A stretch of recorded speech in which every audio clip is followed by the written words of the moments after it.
COVID-19 தடுப்பூசி செலுத்தப்பட்டதால் உடல்நல பாதிப்புகளும், மரணமும் ஏற்பட்டதாக குற்றம் சாட்டி, பிரதமர் டதஸ்ரீ அன்வார் இப்ராஹிம், உலக சுகாதார நிறுவனம் மற்றும் இதர 23 தரப்பினருக்கு எதிராக மலேசியர்கள் சிலர் கூட்டாக தொடுத்திருந்த 6 கோடி வெள்ளி இழப்பீட்டு வழக்கு மீட்டுக் கொள்ளப்பட்டுள்ளது.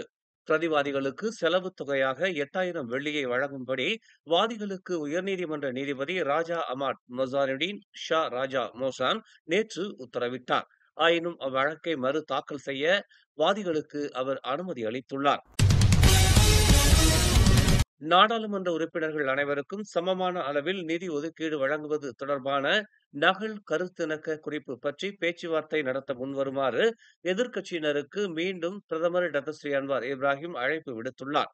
ஆளும் கட்சியின் நாடாளுமன்ற உறுப்பினர்களுக்கு கிடைப்பது போன்று எதிர்க்கட்சி உறுப்பினர்களுக்கும் சமமான நிதி ஒதுக்கீடு வழங்குவது குறித்து பேச்சுவார்த்தை நடத்த தாங்கள் தயாராக உள்ளதாகவும் அவர் தெரிவித்துள்ளார். எனவே அவர்கள் எவ்வித தயக்கமும் இன்றி பேச்சுவார்த்தை நடத்த முன்வர வேண்டும் என்று சைபர்ஜயாவில் ஹாசில் டே 2025 எனும் நிகழ்ச்சியை தொடக்கி வைத்து பேசுகையில் செய்தியாளர்கள் மத்தியில் அவர் இதனை தெரிவித்தார்.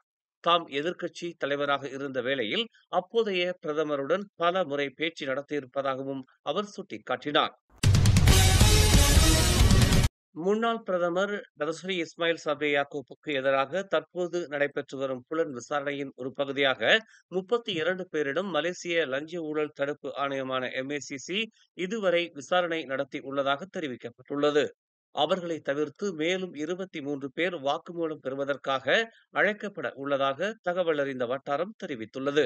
கள்ள பண பரிமாற்றம் தொடர்பில் MACC நடத்தி வரும் விசாரணையின் விளைவாக 17 கோடி ரொக்க பணமும் தங்க கட்டிகளும் பறிமுதல் செய்யப்பட்டன.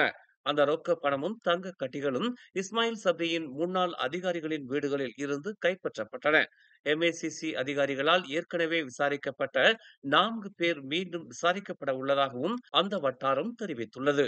இஸ்மாயில் சப்ரியின் உடல்நிலையை கண்காணித்த மருத்துவரிடமும் விசாரணை நடத்தப்பட உள்ளதாக தெரிவிக்கப்பட்டுள்ளது.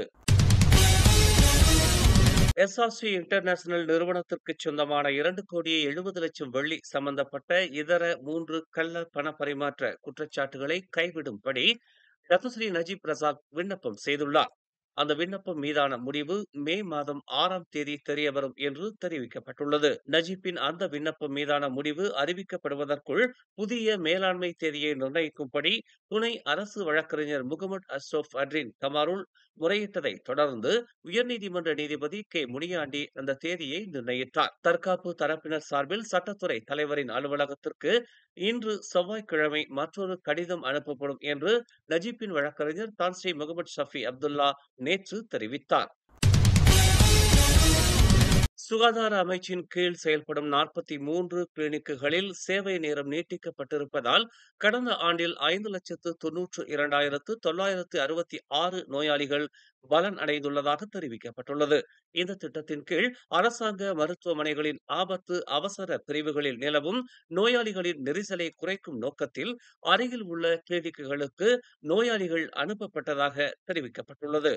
நாளொன்றுக்கு 47 முதல் 50 நோயாளிகள் வரை அங்கு அனுப்பப்பட்டதாக சுகாதாரத்துறை துணை அமைச்சர் டத்தோ லுகான் இஸ்மான் அவாங் ஷவுனி நேற்று நாடாளுமன்றத்தில் தெரிவித்தார். கிளினிக்குகளில் வேலை நாட்களுக்கான சேவை நேரம் மாலை 5 மணியிலிருந்து இரவு 9:30 மணி வரை நீட்டிக்கப்பட்டுள்ளது.